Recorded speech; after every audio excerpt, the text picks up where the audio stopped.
Hey guys, this girl got game. Welcome back to Hakuoki Kyoto Wins, where today we're going to be doing Keisuke Sanan's route, and that should be interesting, to say the least, as I've mentioned before.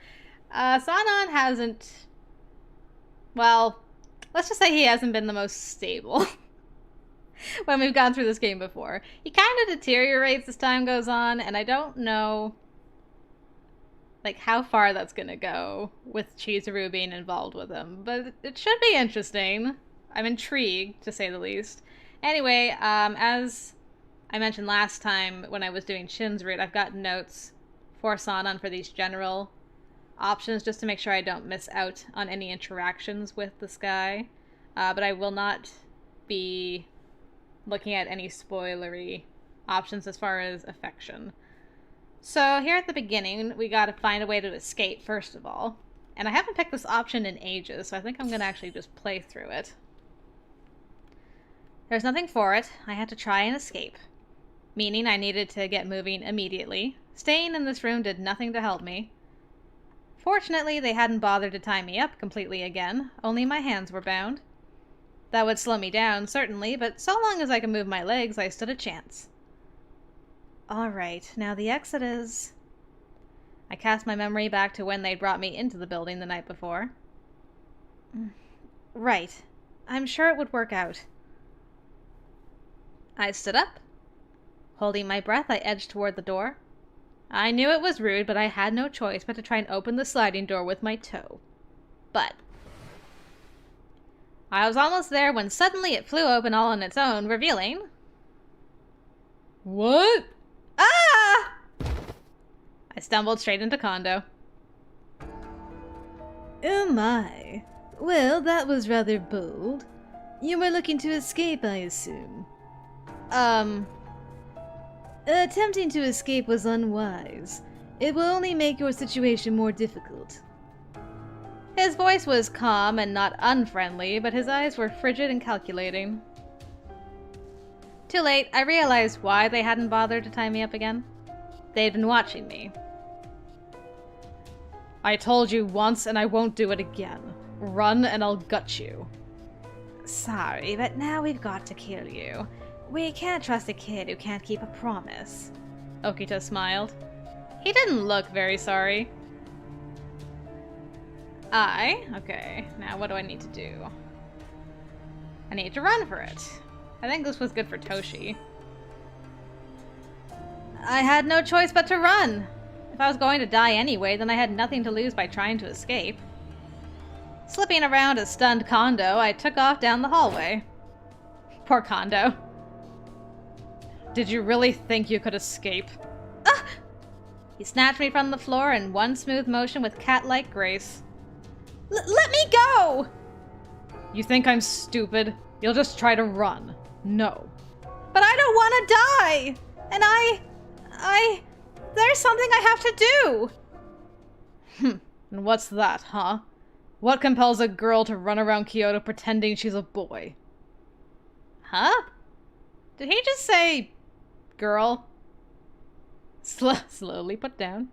When I stopped flapping my feet and arms, Hijikata put me back down on the floor. Sir? I looked up at Hijikata, and he did not seem happy at all. Did you just say girl? I was scared. There was no denying it. Sanan looked at us and nodded. I see. Then you really were a girl. Come on, you thought putting on a pair of pants was going to fool us. Even an idiot could tell. Wait, so all of you knew from the start? Was my disguise that unnatural? I wasn't quite sure what to think. Oh, Isumi Kondo, you fool! This is the shame of a lifetime! How could I not have realized? Well, perhaps they hadn't all known. I confess his reaction put me more at ease. You almost got killed for it, whatever it is. Maybe it's time you spilled your guts, kid. Okay. Well, we got points with Hijikata, not Sanan. I looked back at him and nodded. Fine. But we'll skip this whole intro scene again. We don't need to do that. And then I think Sanan leaves almost immediately after this. So we're going to be skipping through quite a bit of stuff. Until we get news about him and he comes back and is grumpy. We get so little time with Sanan when he's not grumpy. Or less grumpy, I guess would be more accurate to say.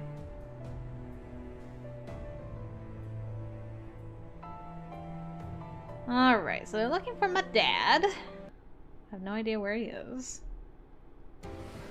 But it's a new month. And I'm assuming I'm probably gonna stay put in my room. Since Sanan is gone with Toshi at the moment. Let me just double check though. Yep, I need to stay put. And skip. And then me and Kondo can have a nice tea party. Which I quite enjoyed the one time. It was so nice of him to bring us some tea and sweets. Hijikata? Caring? Oh, and I picked WoW. I had no idea this time. Well, we can see what this is all about. Kondo's view of Hijikata seems so at odds with my own personal experience with him. Of course, though, Kondo is intimately familiar with him, I'm sure, so perhaps there's no way of knowing who this man really is. Wow, I had no idea. It's understandable. Those who do not know him often share a similar opinion. But Toshi may have his reasons as to why now is not the best time for you to leave the compound. You're bored, I know, but I have to ask you to hang on a little longer. Okay. I understand. He hadn't done much, to be honest, but Kondo's visit had cheered me up greatly. Of course, the conditions of staying in my room were left unchanged. However, the creature comforts of spending an afternoon drinking warm tea gave me some life. Thank you, Kondo. Alright, and then it's supper time. And I think I will play through where we get the news about Sanan, because that is important. Very important to his arc. Oh god, that sounds worse than fast forward. Well, we have to talk to Harada. Okay. Cute in a way. Gentlemen, do you have a moment? As usual, his voice was warm, but in his eyes was a level of solemnity I'd never seen before, at least during our brief acquaintance thus far. The warmth of the room slowly evaporated. I've just received word from Osaka. Sanan has been gravely injured in battle. What? What happened? A dry goods store in Osaka was invaded by a group of Ronin. Toshi and Sanan arrived in time to enter the fray and subdue the Ronin. However, Sanan was stabbed during the encounter. Is he going to be alright? According to the letter, he is gravely hurt, but the wound is on his left arm. It will be hard for him to wield a blade, but he will almost certainly survive. Oh, thank goodness. I exhaled as a brief sigh of relief, but the rest of the room was tense, still itching for answers. He should be returning here in a few days. Now please excuse me. I must speak with Kondo. He turned as he spoke, his last words delivered over his shoulder, and was gone. It was Saito who soon broke the awkward silence. An injury so grave he cannot clutch his sword. Perhaps the wound severed an artery. To wield a blade with one arm is a disservice. He may never carry a blade again if it's true. Oh. At last I understood. Fighting with a single hand would mean less strength behind his blows. Against an opponent of similar skill, he would almost certainly lose. If push comes to shove, he'll have to take it. I don't think Sanan's just going to give up. Don't jinx him, Soji. It's gonna look bad if officers start joining the Furies. Huh? Wait, that didn't make any sense. What are the Furies? Oh, so furies come from something you drink where any injuries could be cured. Keisuke! Huh? Before I could move, Harada was on his feet and halfway across the room. I barely had time to gasp before he drove his fist into Keisuke. Ow! Keisuke, are you alright? Sano, you're overreacting. That was my bad, Keisuke. I slipped first. You alright? Sorry. After a moment, Harada curtly nodded to Keisuke in apology, the latter offering a quick, pained smile. Nah, I should have been watching what I said. Still, Sano, you didn't have to hit me. His punch had enough force to knock out a lesser man, but Keisuke seemed unfazed. It was never clearer how different these men were. Chizuru, everything you just heard is something you are never to repeat. I'm sure you're curious, but we can't tell you anything else, so don't ask. And forget what you just heard from Keisuke. His voice was friendly, but his eyes gave his words a cold weight that made me feel uncomfortable. The furies that Keisuke spoke about are men to be pitied. Okito's voice was flat, emotionless. A sudden chill of melancholy entered his eyes. I couldn't bring myself to say anything more. Thankfully, Nagakora broke the awkward silence. It's nothing you need to worry yourself about. You don't have to get all worked up. I was only a guest in their house, not a warrior of the Shinsengumi. The truth of the Shinsengumi secrets were no business of mine, something I'd known. There was little value in that sentiment, however. Put it from your mind. Involving yourself in our affairs will only put you in greater danger. I bit my lip and kept silent. The wall between us was almost tangible, almost far too large an obstacle for me to defeat easily.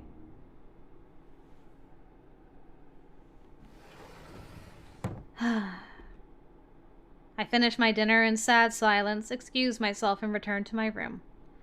I had a great deal to think about. Furies, huh? I wondered to myself if the Furies referred to the Rakshasa pictured in Buddhist texts. Though I wasn't well versed, I recalled reading a text about a man-eating demon god with that name. I have no idea where to start, from drinking the medicine to Captain becoming a Fury. Ugh. No, I wasn't supposed to think about those things. I was only going to get myself in trouble if I stuck my nose where it didn't belong. Seeing or hearing the wrong thing could kill me. If I die, I'll have a hard time looking for my father.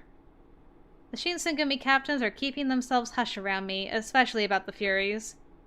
Are they doing it to protect me? Even if I dug around, I'm sure nothing good would come of it.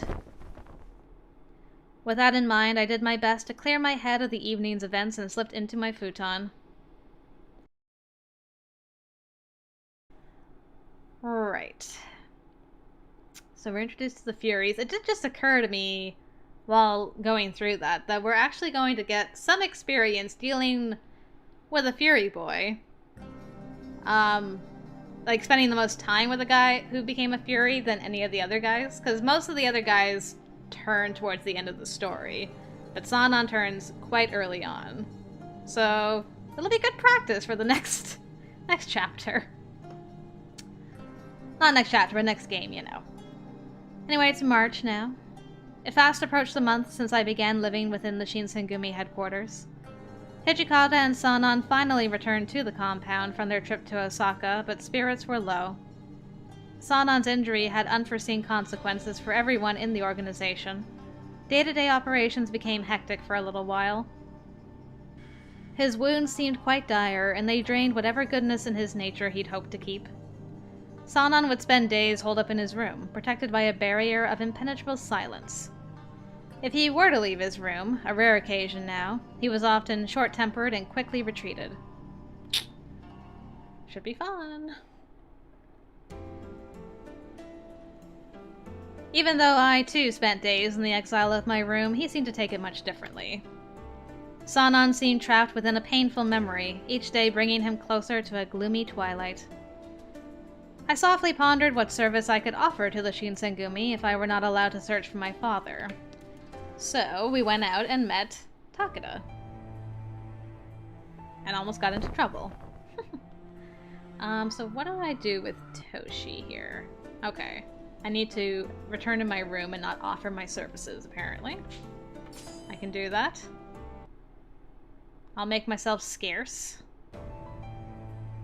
And where are we with this? It's June. The 4th year of the Bankyo era became the Ganji Ganen, and the summer sweetly blossomed. Spring shed its blooming skin, giving birth to lush green trees facing the wide open sky. Ah, okay, so we're going to get an assignment. That's right. Do I stay or go? I stay. Okay. I don't go with any of you all, which makes sense because Sanan is under house arrest that he's implemented upon himself. Alright. And Soji will talk to us. Oh. What did you say before that? Okay, so Soji and Hajime went out of their way to do this, and I can't skip anymore.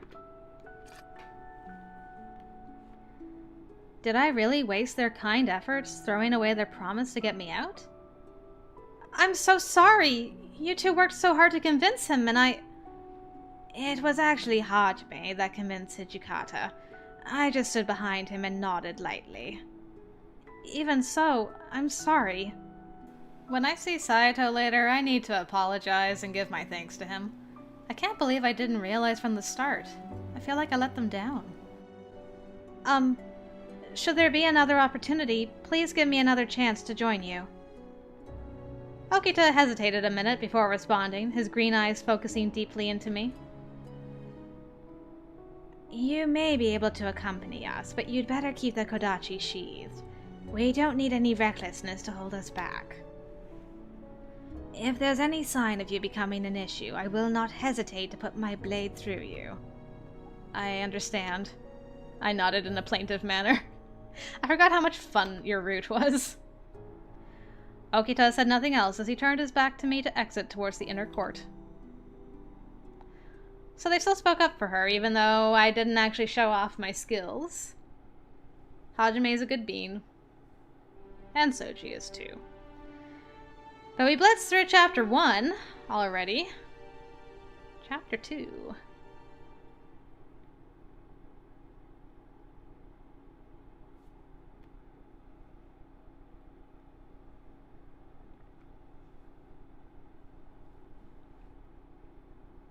No news of my father came forth the other day, and somber restlessness took hold of me.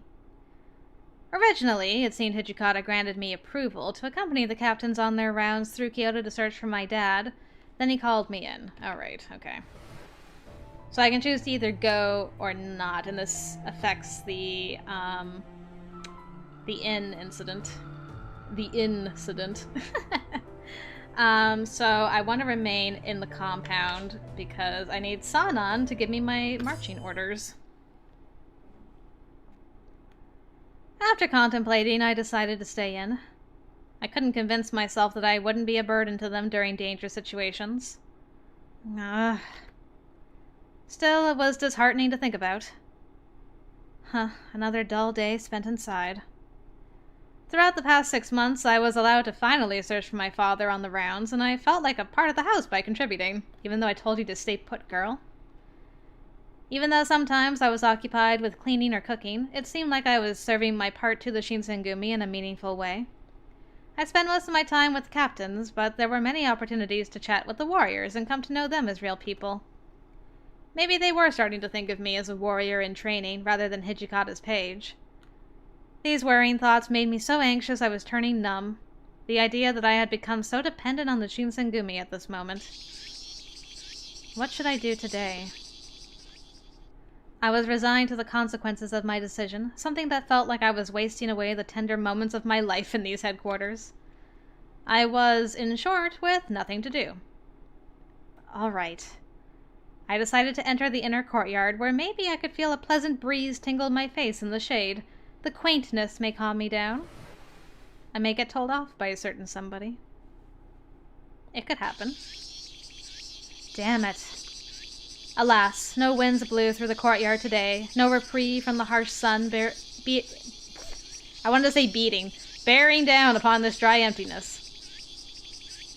It's so bright.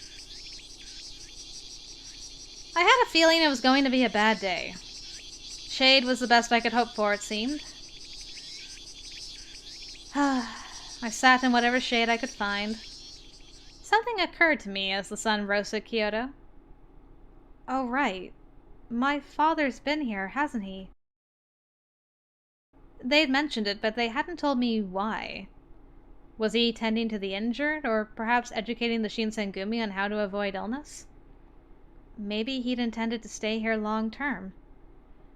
My father never mentioned to have been with the Shinsengumi. He'd visited only a few times, or so I'd been told. If he'd really been their doctor, then he would have visited far more often, which left me with the question, why? It was extremely clear to me that the Shinsengumi had plenty of secrets, but I grew suspicious that these secrets deeply implicated my father as well. No, that can't be right, can it? I shook my head again, trying my best to dispel the dark thoughts taking shape. What can't be right? Ah! I spun around to find that Sanan had walked behind me, utterly undetected and unannounced. Oh, Sanan! Is it all right for you to be walking around? Please, I'm no bedridden invalid. There is nothing wrong with me. There was a hint of coldness to his words. Although my left hand is something of an invalid. I couldn't bear to look at the sad, twisted smile he gave me. His arm hadn't healed, and it seemed certain now that it never would. The rest of the captain seemed sure that he would never be able to use his arm as he'd done before. And what are you doing? Are you allowed out of your room? You haven't been given the run of our headquarters, I'm sure. Yes, I know. I'm sorry. They usually let me walk around as I please, so long as I didn't go into anyone's room, but I knew that technically I was confined to my room. Any freedom given to me was simply a courtesy. In other words, Sanan was right. If he decided to chastise me for being in the courtyard, I had no reasonable response. There were some things I wanted to think about. I hoped the courtyard would be breezy. The moment the words were out of my mouth, I realized they sounded far more like childish excuses than a valid explanation. When you sneak about without permission, it makes it seem as if you have something to hide. I'm sorry.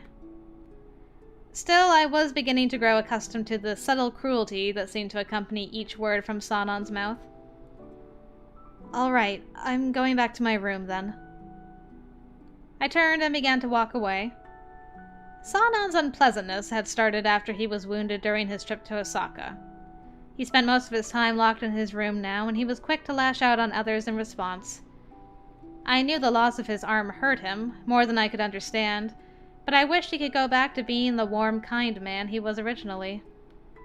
I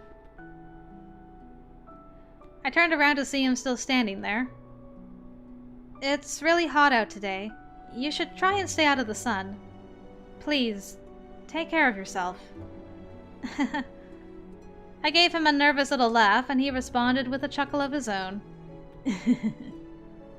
His smile didn't look forced. Thank you. Take care of yourself as well. Okay. The Sanan I'd first met was still there. My spirits lifted, I ran back to my room. Alright, now the compound's exploding with activity. Because there's torturing happening. Does Heisuke run by? I think so. Yeah. Hey, Heisuke.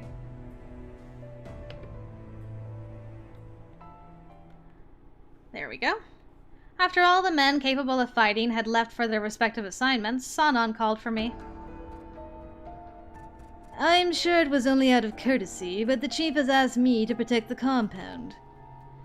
Sanan's passive-aggressive attitude reared its head. It's mostly empty, of course, but someone may try to attack us for that very reason. I must ask you to stay where I can see you.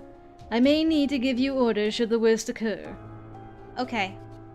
I hesitated a moment, then spoke. Does that mean you'll protect me? I wasn't sure why, but he laughed at that. Well, I should hope I'll be more use than the men who've been confined to their beds, at least. Was I supposed to be happy? His smile was so sad, I wasn't sure what to say. It seemed to hurt him most when the other men were out fighting and all he could do was wait. The silence between us stretched out until the door to our room suddenly opened without a sound.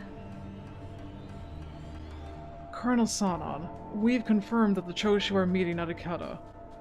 The Ikeda Inn? Oh dear. That's less than desirable. The Shinsengumi has never been good with chance. His tone was light, but his face was serious, and with good reason. They had been certain Shikoku was the right location, and had sent only half as many men to Ikeda. Yamazaki, can you do me a favor? The man whom he'd called Yamazaki nodded curtly. He is the Shinsengumi officer and spy, as well as a member of the Watch. Despite not living in the Yagi residence, he is aware of my situation.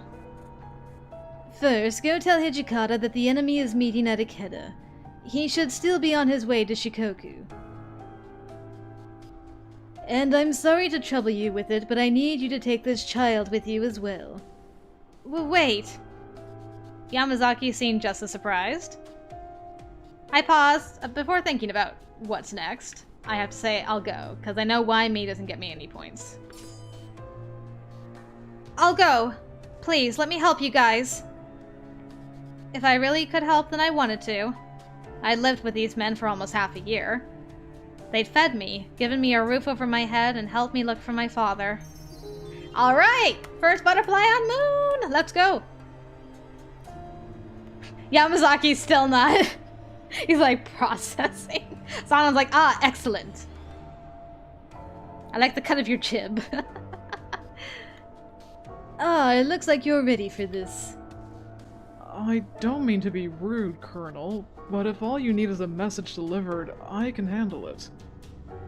Yamazaki's cold eyes slid over to me for a moment as he spoke. Ahem. There may be Ronin out to intercept you.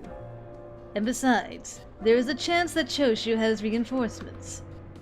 If your message were to be intercepted, then you will be sure not to reach Hijikata in time. Sanan finished with the soft smile I hadn't seen him use for weeks. Do you see what I'm trying to say? Yes. If the worst should happen, I can hold off any Choshu Ronin and give her the message. What? I know I said I was ready a second ago, but what? It sounded as if they were suggesting if things went badly, Yamazaki would sacrifice himself. Yes.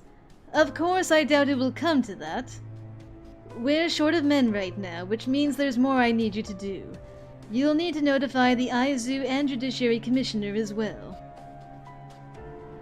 That would have Yamazaki running all across Kyoto. I suppose it really drove home just how thin the Shinsengumi were stretched. And there's no other person that could do this job? What about Shimada? Shimada is another Shinsengumi spy who is trusted enough with knowledge of my situation. Sanan shook his head. The Shinsengumi need every single member they can get, and Shimada was with the Shikoku team. Which means that, apart from Yamazaki, I was the only one that could possibly serve as a messenger at the moment. You're Yukimura, right? I heard you know a little about how to protect yourself. Yes, I do. Unfortunately, I can't guarantee your safety. If you can manage, you're welcome to join me. If I tried to run away while we were out, I had no doubt that he would kill me without hesitation. This mission is his priority, not my life. Even so, I'll go. I can take care of myself. You don't need to worry about me. Sanan gave me a small smile. I knew he wanted to join the battle more than anyone, but we both knew that wasn't possible. The least I could do was carry out my mission. Very well. I accept your request, Colonel. He bowed, then as he stepped out of the room and turned to me. Run with all your might. I took off after him, my legs working as hard as they could. Alright, well we can skip this part, because I should just say, Yamazaki, you should go, and then go some more. So I don't think it really matters who we hang out with at this point, but I'll follow the guide I have up anyway. I think staying with Hijikata is the quickest. Yeah, so I'll do that. Getting more points with Hijikata, but Toshi and Sanan are brothers, so it makes sense that we'd spend some time with them. We get to watch him be awesome again.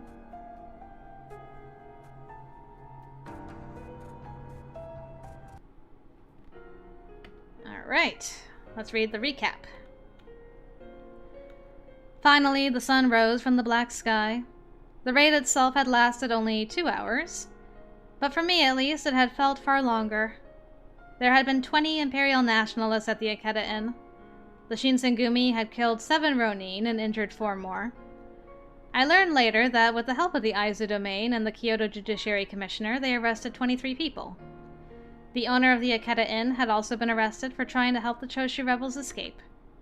The Shinsengumi had won an incredible victory, fighting against superior numbers in enemy territory, but they paid dearly for it. Okita had taken a blow to the chest and lost consciousness. Heisuke had been cut on the forehead and the bleeding refused to stop. Nagakura had injured his left hand. One of the Shinsengumi soldiers lost his life at the inn's rear entrance, and 2 others were severely injured there as well. It didn't seem likely that they would survive. The Kyoto military and judiciary commissioners also fought the Choshu Ronin. With their successful resolution of the Battle of Ikeda Inn, the Shinsengumi had at last made a name for themselves. It looked as though the peace in Kyoto had been protected. Never could I have imagined what the ultimate result of their victory would be.